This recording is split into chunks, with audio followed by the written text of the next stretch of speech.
Olá, esta é uma primeira de 3 falas a respeito do romance Orlando, de Virginia Woolf.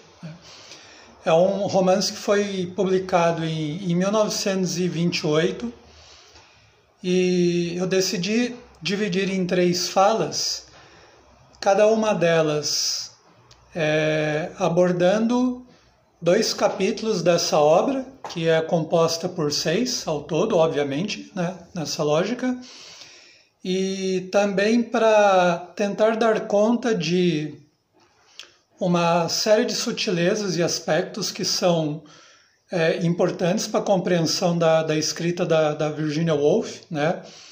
E não apenas do ponto de vista de características peculiares da autora, mas também se considerarmos o tempo histórico em que ela viveu, né?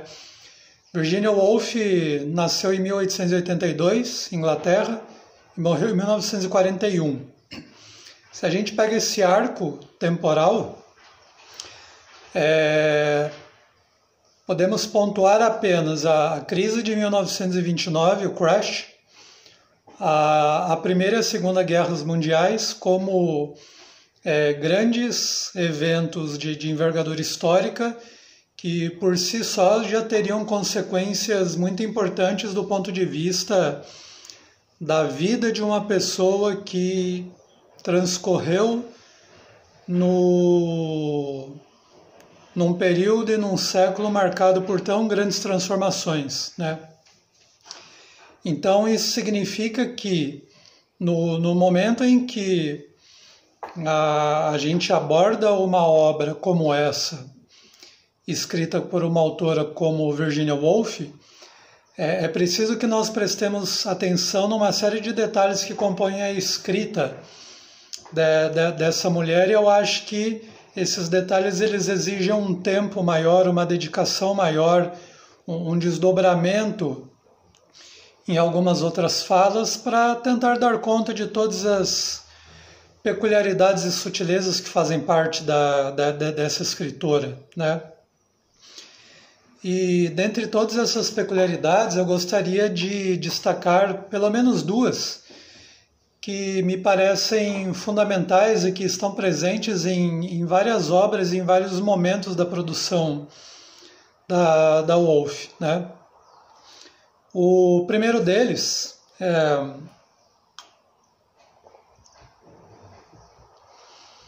é o fato de que Virginia Woolf, ela, em vários dos seus escritos, tentou internalizar uma discussão a respeito das próprias condições que uma pessoa encontra no momento em que ela deseja se dedicar à literatura e construir uma carreira como escritora, né? Eu falo das condições tanto econômicas que uma pessoa tem ou não para se dedicar à escrita, mas também falo das condições psicológicas do meio em que ela se situa e que muitas vezes são mais favoráveis ou oferecem mais obstáculos ao desenvolvimento de uma carreira como essa, né? Virginia Woolf vem de uma família cujo pai era um editor, portanto, desde muito cedo ela foi exposta ao meio literário, ao meio das letras, né? E foi criando uma vontade de se formar, de se constituir como uma escritora. E em vários dos seus escritos, particularmente, nós podemos dar destaque a um livro que é um ensaio misturado com ficção chamado Um Teto Todo Seu, em que ela se debruça um pouco mais a respeito da condição de uma mulher inglesa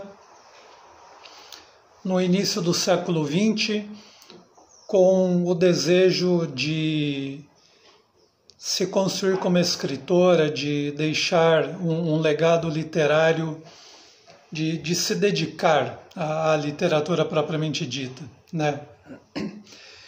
Essa reflexão a respeito das condições da escrita, elas também se fazem presente nesse romance, né? Na medida em que o personagem Orlando, ele tenta se dedicar à literatura, realiza alguns escritos, alguns projetos, né?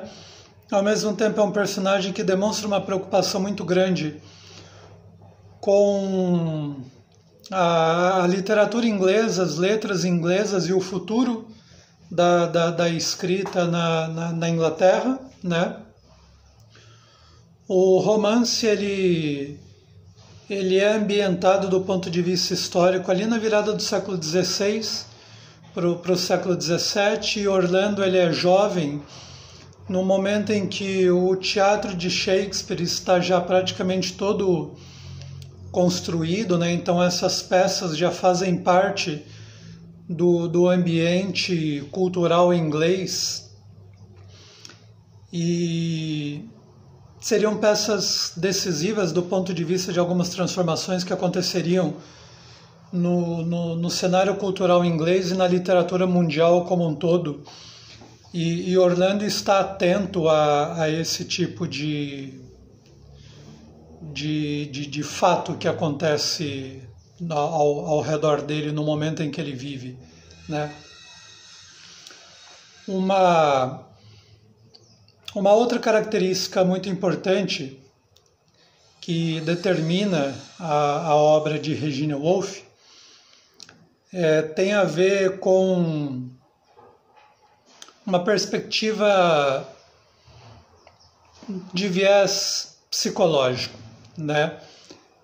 Tanto Orlando quanto outras obras da Woolf, eles são marcados por uma intensidade digna de nota do ponto de vista de uma literatura que tenta explorar os meandros da mente humana, né? Acho que isso é um traço decisivo para a gente entender a literatura produzida por essa escritora. E mesmo sendo um romance de caráter, de tendência psicologizante, vamos dizer assim, de exploração dos meandros da consciência e do inconsciente desse personagem, Virginia Woolf ela não se descuida de outros atributos que normalmente nós encontramos na composição de textos literários, né? E aí a que eu me refiro aos aspectos de caráter geográfico, a ambientação espacial da história, e isso significa tanto o posicionamento da história em determinados países, mas também uma ambientação espacial de caráter micro, né? A cidade e a casa onde os sucessos vão se dar no desenrolar da história, mas também uma outra peculiaridade no que diz respeito ao estabelecimento do contexto numa linha temporal, o corte mais histórico, né? E o interessante é que tanto o elemento geográfico quanto o elemento temporal, eles não servem apenas como a caracterização de um pano de fundo, de um cenário onde Orlando vai se destacar, né? Não é apenas isso daí, né? Há uma engenhosidade poética no romance da Virginia Woolf, no sentido de transformar tanto o elemento geográfico quanto o elemento temporal em traços que ajudam a compor a perspectiva do personagem, que é uma perspectiva de viés psicológico, como eu já disse. Então, num certo sentido, eu posso dizer para vocês que a Virginia Woolf descreve a cidade, situa os fatos no tempo como se fosse uma espécie de reflexo daquilo que vai dentro do personagem, né? Então, todas aquelas sutilezas que têm a ver com os meandros da psique consciente do inconsciente de Orlando, eles vão ser rebatidos nesses atributos externos, e tais atributos vão reforçar ainda mais esse viés que a autora escolhe, que é o viés de tentar fazer uma exploração literária a respeito do interior do ser humano, da alma, do espírito desses personagens. Então, aquilo que seria, digamos, um mero recurso externo acaba funcionando como algo que reverbera esse ponto de vista mais interior do Orlando, no caso desse romance, que é o tema dessa conversa de hoje, né? Então, acho que isso é muito importante para a gente se orientar do ponto de vista do que nós vamos esperar quando nós abrimos um livro de Virginia Woolf e nos deparamos com a riqueza estilística que ela usa para compor o texto dela, né? O texto dela tem esse tipo de densidade psicológica e que acaba também resvalando e respingando nesses outros atributos da construção literária, como eu disse para vocês, né? Bom, feitas essas considerações preliminares, né, eu gostaria de iniciar logo pelo título da obra, né? Orlando, uma biografia. Como uma boa parte dos romances clássicos, Virginia Woolf vai lidar com as particularidades de um personagem muito bem determinado e delimitado, né? Não se trata de uma investigação a respeito digamos, de personificações de caráter mais universal, mas sim de uma escrita voltada para a definição de um personagem em particular. À medida que nós vamos lendo o livro, nós conhecemos Orlando, né? E é interessante pensar que é apenas o nome que é dado, né? Não há um foco no sobrenome de Orlando, que é um jovem que no início do romance começa com seus 16 anos, um jovem inserido numa família nobre na Inglaterra, né? E, portanto, na medida em que Virginia Woolf omite esse sobrenome, a linhagem da família, ela vai ressaltar os aspectos mais individualizantes desse personagem, né?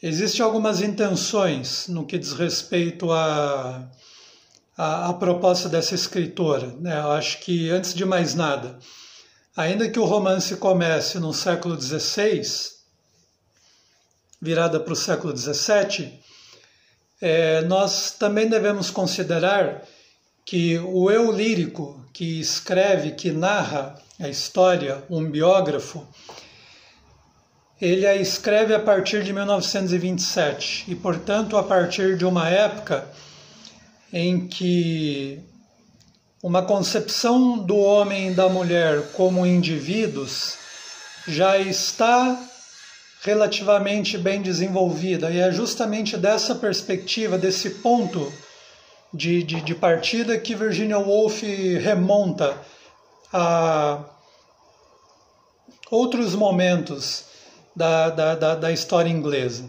né?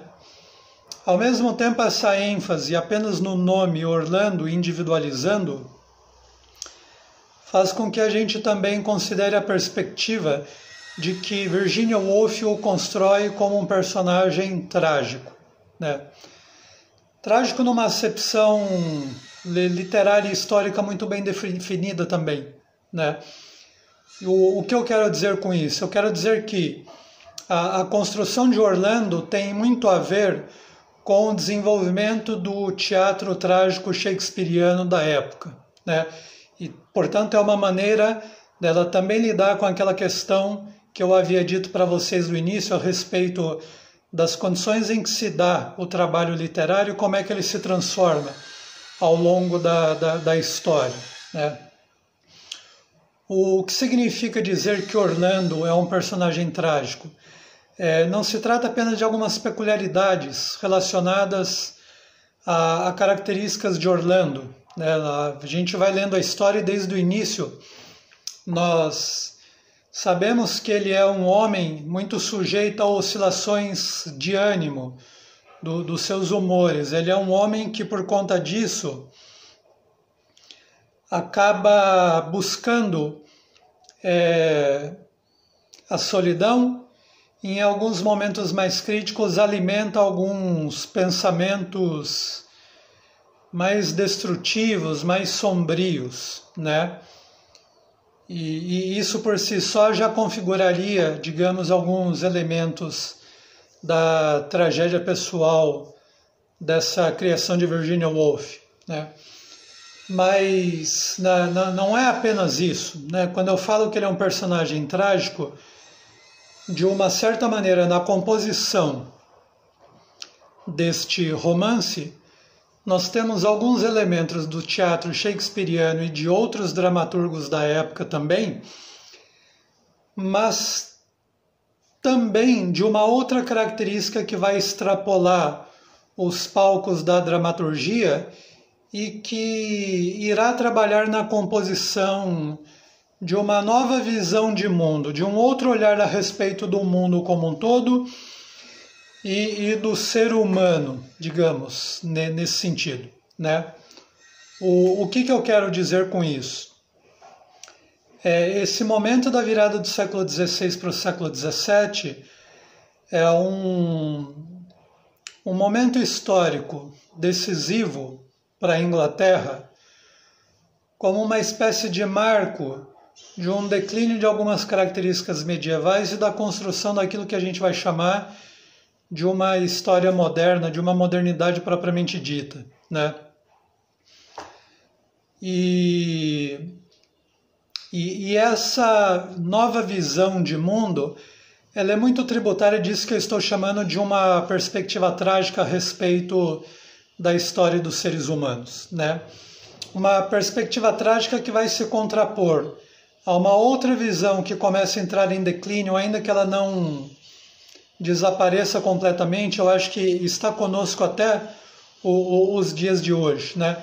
É um contraponto entre uma visão de fundo mais religiosa a respeito dos seres humanos e uma visão mais típica do campo da ciência, né? Como é que é esse contraste? Para tentar explicitar o argumento que eu quero desenvolver com vocês hoje, né? No momento em que eu falo de uma visão trágica a respeito da vida, é uma visão segundo a qual há uma espécie de esvaziamento de determinações divinas e do além nos rumos da vida das pessoas individuais e ao mesmo tempo nos grandes rumos da história, da grande envergadura dos feitos históricos, né? Isso significa o quê? Significa que numa perspectiva individualizante, isso quer dizer que cada um de nós tem de concreto tão somente esta vida, né? Não há nenhuma certeza quanto àquilo que aconteça após a morte e, portanto, a solidez dessa existência que é o ponto de referência de cada um, né? Ao mesmo tempo, essa existência que nos cabe, ela começa a ser pensada a partir de alguns atributos da psique humana, do ponto de vista de escolhas, do ponto de vista de forças que muitas vezes nos impelem a tomar determinadas atitudes, às vezes condizente com as nossas escolhas e vontades, mas às vezes atitudes que parecem vir de uma certa região de sombras e que nos arrebatam de uma tal maneira que a própria racionalidade e a vontade consciente ficam comprometidas. Mas o fato é que essas tendências, as escolhas que nós fazemos e as atitudes que nós tomamos, elas produzem uma série de desenvolvimentos e consciências que são determinantes para os rumos das nossas vidas, a tal ponto de que, em algumas circunstâncias, essas coisas acabam sendo até mesmo destrutivas com uma preocupação relacionada ao fato de que, em várias condições, os rumos das nossas vidas tomam direções absolutamente inusitadas, né? Então, isso quer dizer um outro olhar a respeito do ser humano que ressalta uma solidão de cada um de nós dentro da nossa própria vida e dentro da história como um todo, né? Uma vida que de antemão não possui nenhum sentido objetivo em termos de direção e ao mesmo tempo valorativo definido, sólido, e ao mesmo tempo a própria história ela também não tem nenhum sentido, como se a história estivesse muito mais próxima dos golpes do acaso,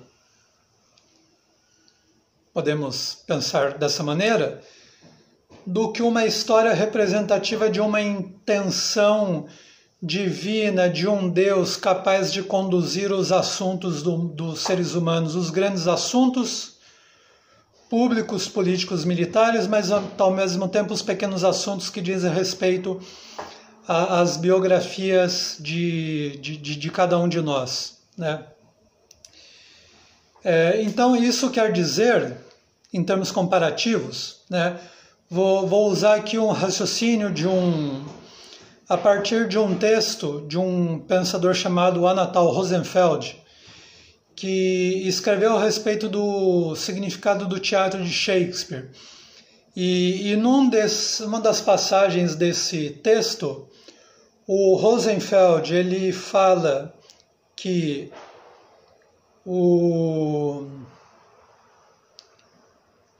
as dores que acometem as histórias dos santos dentro do catolicismo, por exemplo, elas não podem ser consideradas tragédias, na medida em que são dores que fazem parte de uma grande história divina que tem um sentido. Mesmo que esse sentido não seja dado a cada um de nós, na medida em que dentro dessa perspectiva ideológica as intenções de Deus não são abertas e nós não podemos concebê-las em sua plenitude a partir de nossa condição como seres humanos neste mundo, né? E apesar de nós não termos acesso a esses desígnios divinos, né? Dentro dessa cosmovisão eles ainda assim existem e são interpretados segundo tais. E todos os sucessos que acontecem na história e nas nossas vidas também são interpretados de acordo com esse ponto de fuga, de uma tal forma que nessa cosmovisão não há espaço para acasos, né? Absolutamente tudo aquilo que acontece, desde as coisas mais alegres até as quedas e as dores mais agudas, todas elas podem ser interpretadas e normalmente são a partir do papel que elas têm no desenvolvimento de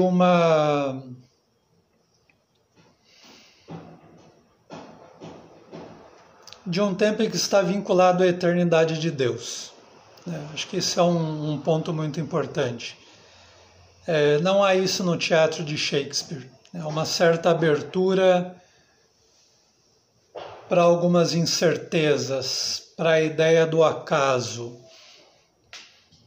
E até para a perspectiva de um desenvolvimento de uma historiografia que vai tentar interpretar e explicar a história a partir das atitudes dos seres humanos e das estruturas sociais e das mentalidades culturais dentro das quais cada um de nós vive, nos mais diversos momentos, nos mais diversos tempos desse desdobramento a longo prazo, né?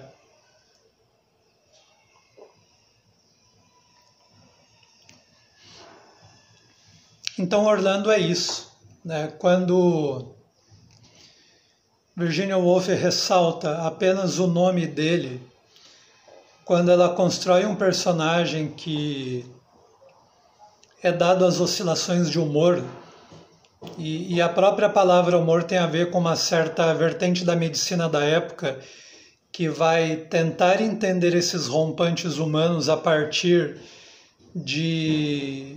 do equilíbrio de algumas substâncias que percorrem o sangue de cada um de nós, substâncias que são colocadas na corrente sanguínea por alguns dos nossos órgãos, baço, fígado, né?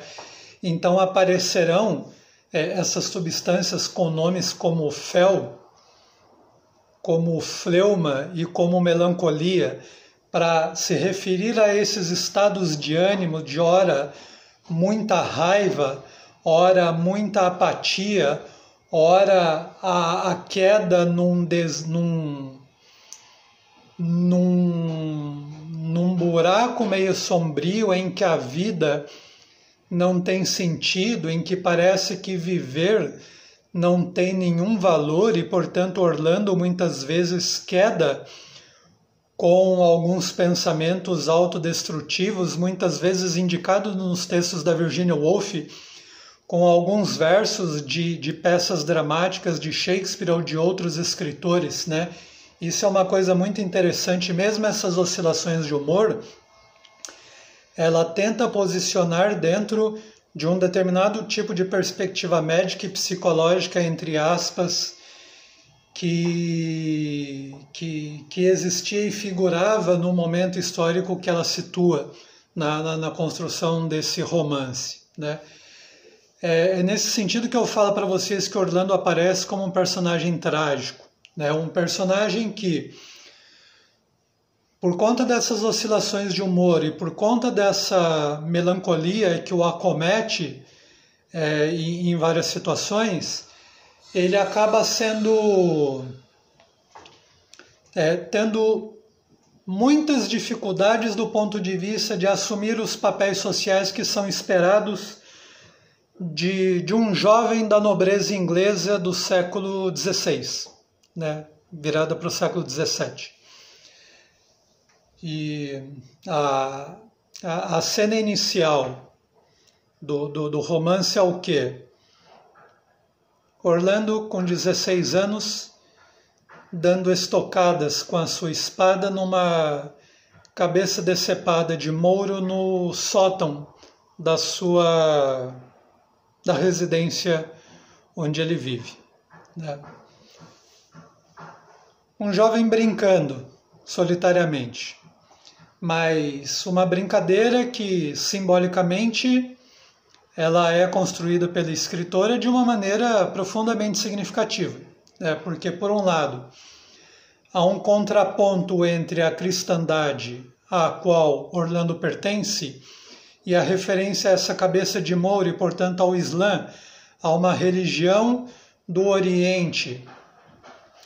E todas as turbulências, discrepâncias e conflitos decorrentes desse embate entre dois universos que têm as suas diferenças, né? O mundo ocidental e o mundo oriental. A perspectiva dos vários cristianismos e a perspectiva dessa religião maometana, né? Um jovem brincando numa atitude de violência. Portanto, um jovem se exercitando naquilo que muitas vezes vai ser uma exigência feita aos membros adultos masculinos dessas classes nobres da monarquia inglesa. E um jovem que na escrita da Virginia Woolf dá suas estocadas com a espada nessa cabeça como fizeram seu pai e seu avô, e portanto um jovem que imita esses seus ascendentes e que nessa brincadeira que tem algo de despretensiosa, porque afinal de contas não passa de uma brincadeira, né?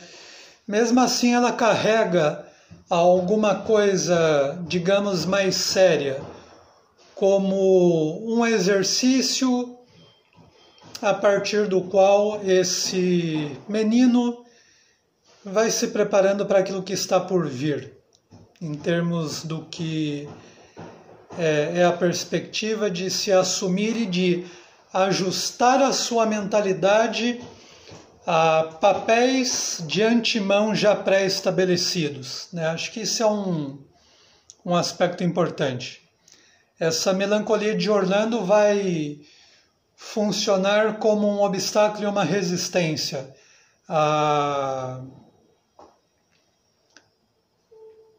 ao ato de se abraçar esses papéis, né? E a partir daí nós podemos abordar a maneira como Virginia Woolf constrói esse tema da melancolia.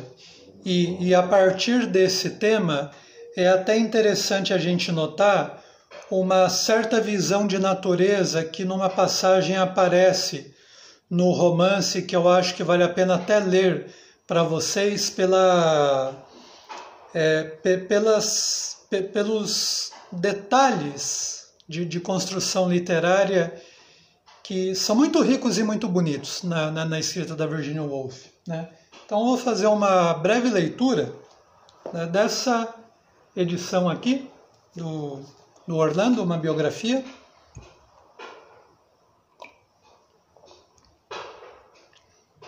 E ela escreve assim: a natureza, que faz tantas trapaças conosco, plasmando-nos tão desigualmente de argila e diamantes, de arco-íris e de granito, encerrando tudo em estojos tão incongruentes, pois às vezes o poeta tem cara de açougueiro e o açougueiro cara de poeta.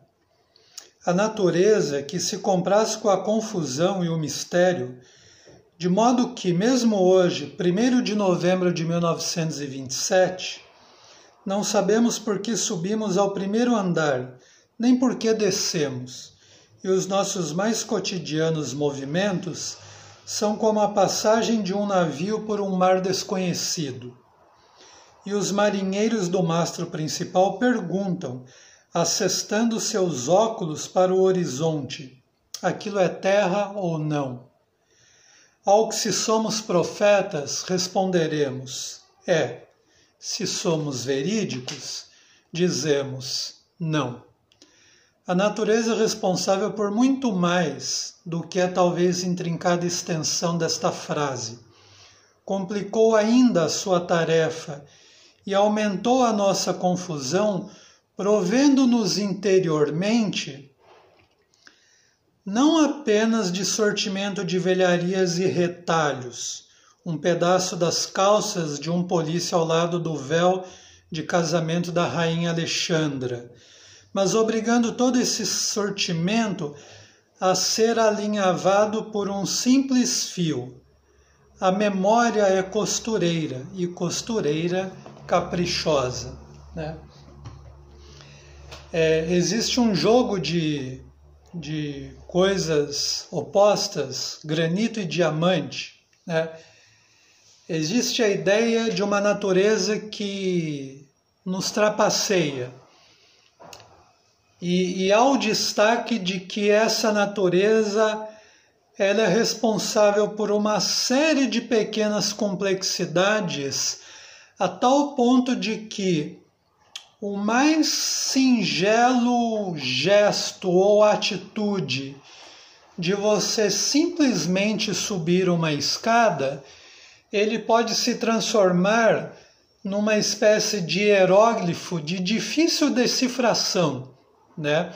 Quando ela faz esse jogo de que o açougueiro e, portanto, uma pessoa simples dedicada a um trabalho igualmente simples, contraposto a um poeta, e, portanto, a figura de um intelectual dado aos trabalhos do espírito, aos trabalhos da escrita, e muitas vezes todas as definições de status e de julgamento de valores de que nós às vezes nos valemos para fazer uma distinção entre esses trabalhos mais manuais e aquilo que nós consideramos os trabalhos de caráter mais intelectual, né? Esse jogo de aparências em que um açougueiro aparece como um poeta e um poeta se parece com um açougueiro é uma tentativa de Virginia Woolf dizer que, por mais que os nossos gestos, as nossas aparências e a maneira como nós falamos podem funcionar como indícios de quem nós somos por dentro, do ponto de vista da nossa interioridade, mesmo assim essa aparência se transforma numa camada opaca, em algo que muito mais vela do que apresenta, muito mais esconde do que traz à luz. E, portanto, os homens, a partir dessa visão de mundo, são muito mais complexos e de difícil decifração do que nós imaginamos aparentemente, né? E que, em termos de uma perspectiva de romance, é muito importante a gente perceber porque, por mais que os grandes feitos e as questões militares e políticas que às vezes nós consideramos como os grandes momentos de verdade da história dos seres humanos, eles estejam presentes em alguma medida na escrita da Virginia Woolf, o fato é que ela vai adotar muito mais para si a tarefa de escrever romances sobre pequenos detalhes a respeito da vida privada de algumas pessoas, como tantas outras obras, né? Mas esses detalhes vão assumir valores e complexidades, tamanhos que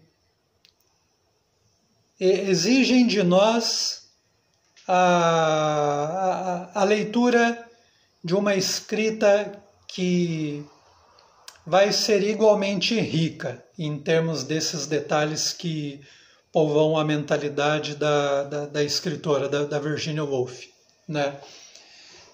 E aí nós chegamos na melancolia que eu falei para vocês, né? Uma melancolia que, como eu já disse, vai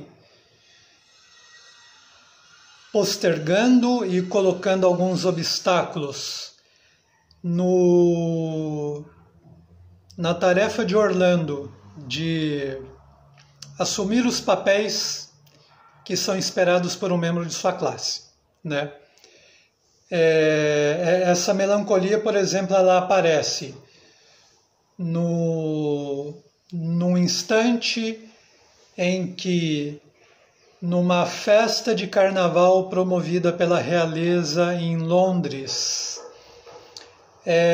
Orlando observa uma pessoa patinando sobre o gelo, sobre as águas congeladas de um rio, porque havia ocorrido uma grande geada nesse momento, e ele é tomado de um arrebatamento tão grande e que se torna ainda mais agudo no instante em que ele percebe que essa pessoa que está patinando é uma mulher, né? Nesse momento, Orlando já estava em tratativas de casamento com uma outra dama, os advogados de Orlando definindo uma série de questões práticas, como a Virginia Woolf faz no momento em que duas riquezas vão ser unidas a partir do matrimônio, né? E esse tipo de concepção do casamento já daria uma indicação de como é que Orlando estava em vias de assumir a vida de um nobre adulto do meio social dele, mas nesse arrebatamento por essa mulher que depois ele vai descobrir que provém da Rússia, né, ele praticamente negligencia essa dama com a qual ele estava em vias de se casar, gerando uma série de desconfortos nesse círculo nobre que se reúne nessa festa promovida pela realeza inglesa. É uma série de desconfortos, de jogos de olhares, de censuras, pela forma como ele se dedica a essa russa, dedicando muito mais tempo e muito mais atenção e com uma postura completamente que não condiz com as regras do decoro que era esperado de uma figura como ele, né? E isso é um aspecto. O outro aspecto da construção dessa melancolia me leva a uma referência que eu também havia mencionado para vocês no início dessa conversa, né? Aquele ponto em que, mesmo construindo um romance de viés psicológico, tanto o elemento temporal quanto as questões relacionadas ao espaço vão reverberar de alguma maneira essa perspectiva interior de Orlando, desse personagem, né? E o que eu quero dizer com isso daí, né? A Virginia Woolf vai construir a ambientação de Londres a partir desse viés da melancolia. E o evento da Grande Geada vai funcionar como um dos artifícios literários para a gente entender essa representação artística da cidade de Londres.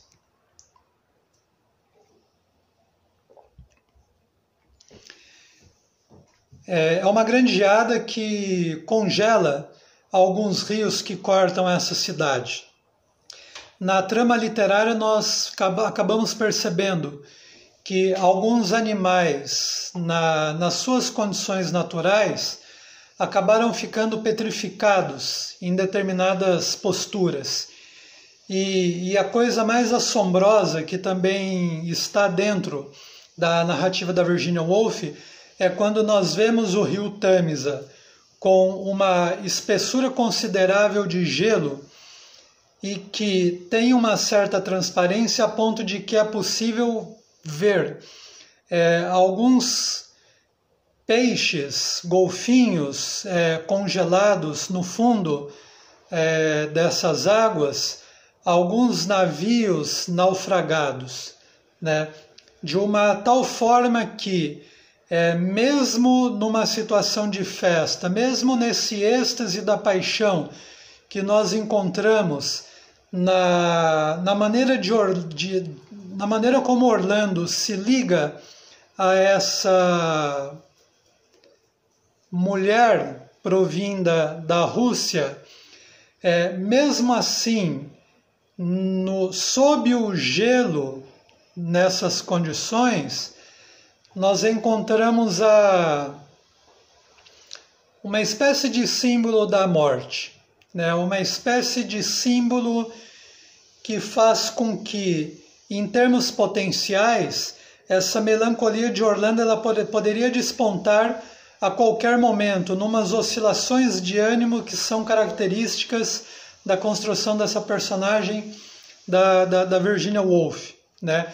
Então, aquilo que poderia assumir um certo viés surreal ou não condizente com regras de verossimilhança literária, acaba tendo um sentido extremamente interessante na medida em que Londres é refratada pelo olhar de um homem que tem essas idas e vindas, esses altos e baixos em termos da postura de apego dele em relação à vida, da vontade de se viver, né? E essa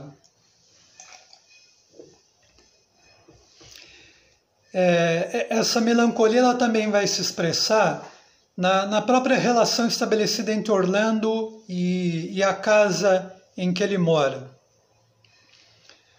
Uma casa imensa, uma casa na qual ele vai se isolar a partir de duas grandes frustrações, né? Uma delas vinda dessa dama russa que se recusa a fugir com ele durante a noite, abandonando-o numa noite tempestuosa, né? E uma outra frustração decorrente da circulação de um panfleto literário escrito por outro personagem da trama, um personagem que depois de passar alguns dias na casa de Orlando, depois de algumas conversas com ele, não vai ter nenhum escrúpulo de escrever uma obra meio sátira, com todas as características que definem que ela efetivamente foi inspirada em Orlando. E, portanto, a sua circulação ela produz uma vergonha pública em relação a que ele que vai suscitar uma frustração a segunda nele e que vai fazer com que ele entre numa reclusão dentro dessa imensa casa de campo da família, né? Uma reclusão solitária. E numa casa enorme, uma casa com mais de 300 quartos na narrativa da Virginia Woolf, né? E isso é algo muito interessante porque, em termos de uma perspectiva histórica, como eu havia dito para vocês, é como se nós fôssemos levados a repensar as ideias, muitas vezes solidificadas na nossa mente e que tem muito a ver com o momento em que nós vivemos, né? As ideias a respeito daquilo que nós concebemos como casa e como lar, né? Por quê? Quando nós vemos essa morada em que Orlando vai se afundar em sua solidão,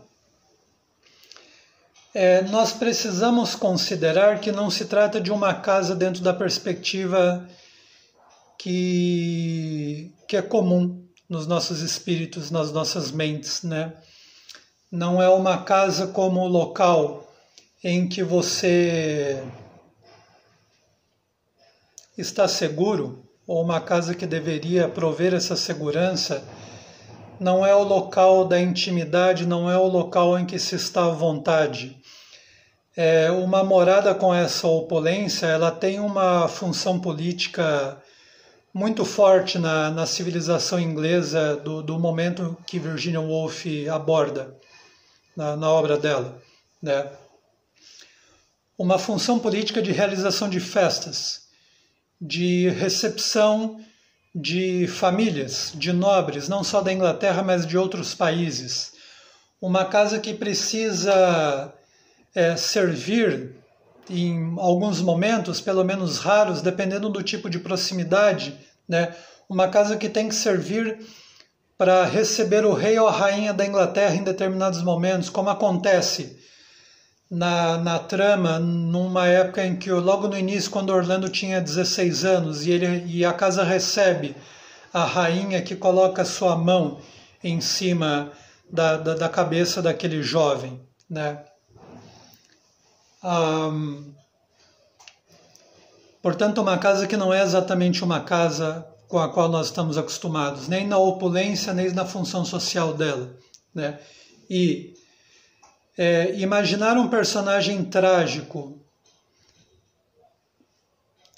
mergulhando nessa imensa morada, na solidão dessa morada, é uma estratégia literária interessante do ponto de vista de fazer com que o espaço reverbere esse estado melancólico que é característico de Orlando, né? Tem duas outras coisas que merecem uma pontuação do ponto de vista da maneira como Virginia Woolf constrói essa representação literária da moradia. É uma moradia que ela tem um local em que jazem os restos mortais de antepassados da família, né? É uma moradia de longa data, é uma moradia em que vários antepassados residiram nela há 200 a 300 anos, né? Então não é algo simples. Mas é da mesma maneira que o Rio Congelado, e a Virginia Woolf, numa passagem, ela fala que aqueles restos mortais lembravam a Orlando de que toda a pompa da residência ela se assenta sobre a morte daquelas pessoas que já passaram. É uma maneira de reforçar a ideia de tradição e de um vínculo tradicional à vida, né? Mas também é uma ideia que ressalta o fato de que tudo aquilo talvez não tenha valido de nada na medida em que desaguou em morte nos ossos que jazem naquelas profundidades, né? Ao mesmo tempo, e aí é uma coisa um pouco sombria também, né? Há uma passagem que fica se focalizando uma luz passando de janela em janela pela casa. É a perspectiva de uma empregada que, da pequena casinha dela, fica imaginando o patrão Orlando, solitário, vagando por aquela casa imensa, e uma casa na qual uma pessoa poderia muito bem se perder em determinados rincões inacessíveis e só seria encontrada quando estivessem meramente os seus restos mortais ali, né? E, portanto, uma casa que ela se apresenta também com um elemento sombrio em que o personagem pode se perder, uma casa que reflete as próprias reentrâncias, a própria complexidade mental da psique desse personagem, a casa quase como um símbolo da interioridade de Orlando e, portanto, a geografia e esses elementos históricos da tradição funcionando como algo que ajuda a ressoar ainda mais essa interioridade, esse viés literário que foi a opção da escrita da Virginia Woolf, né? E uma casa em que Orlando se põe a mobiliar com toda a pompa e a riqueza que ela merece, mas que ao final de tudo isso daí, ainda assim resta um vazio. Um vazio que ele vai preencher por festas. Por festas que muitas vezes lembram até o romance O Grande Gatsby, de Scott Fitzgerald, né? Tamanha a opulência daquilo que a gente imagina pela descrição da Virginia Woolf, né? Uma casa com uma festa em que todos os 300 dormitórios estão ocupados pelas pessoas e, portanto, vocês imaginam a dimensão daquilo que está acontecendo ali, né? E mesmo assim, ao final dessas festas, Orlando volta naquelas quedas para as regiões das sombras da sua melancolia. E é justamente nesse momento em que ele pede uma solicitação ao rei Carlos da Inglaterra para fazer uma viagem assumindo uma função como diplomata até Constantinopla, até a Turquia, que fica ali também emblematicamente situada numa região em que é meio extremo da Europa e já início do mundo oriental propriamente dito, né? A Turquia é pensada como quase como uma espécie de fronteira, né? Uma região meio dúbia, uma região que estabelece esse vínculo entre o mundo ocidental e o mundo oriental, né? E é nessa viagem que eu encerro esta primeira parte da nossa conversa a respeito de Orlando, de Virginia Woolf, né? Espero que vocês tenham gostado. Vou trabalhar na construção da segunda a apresentação, deixar vocês com uma perspectiva daquilo que acontece no decorrer do restante do romance e que também é uma tentativa de tentar incluir na organização dessas 3 conversas um pouco aquela expectativa que nós sentimos à medida que avançamos na obra sem saber exatamente que rumo ela vai tomar e qual é o finis que nós encontraremos na última página, né? Espero que vocês tenham gostado e até o nosso próximo encontro. Valeu!